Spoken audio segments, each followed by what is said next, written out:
তো প্রিয় দর্শক দেখুন আমরা বাড়িতে আজকে আমার শালি আইসুন, শালির বাচ্চারা আইসুন, তো একটু পিঠা বানানি হর। তো পিঠাগুলো কেমন লাগলো আপনারা সত্যি সত্যি কমেন্ট করবা, খার কেমন লাগলো এই দেখুন। তো আমরা দুজনে বানাইতে, তারা দুই বইনে বানাইতাম। ওই হলো গিয়া শালি আর ওই হলো গিয়া শালির বইন আমার কিতা বুঝরা। তো আসো না তোরা, এই দেখো দেখা প্রিয় দর্শকরা দেখাও কিলা বানানিও। আমি বইলা মনে করছি চাপ দিয়ে বানাইছো মনে হয়। দেখেছে এই বুড়ি মারা হয়েছিল। বাহ, তে মোটামুটি আমার বাপর চয়েস ঠিক আছে, বউ ইয়া করাইতে আনছুন যেন খারাপ নাই, ট্যালেন্ট আছে। হ্যাঁ ট্যালেন্ট আছে। হ্যাঁ তে নিজে নিজে না দেখিয়া বালা করছি, বাপে বউ দেখিয়া বিয়া দেওয়া আজ মোটামুটি ফিটাও খাই আর বহুত কিছু খাই আর ফিটা শুনতে আপনারা আবার ফিটা শুনিলি বা।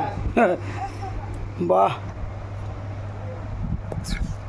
ওরা পুরা বকটা বানাই দেখি, দেখো মাতিও না আস্তে আস্তে বকটা বানাই দেখি আস্তে।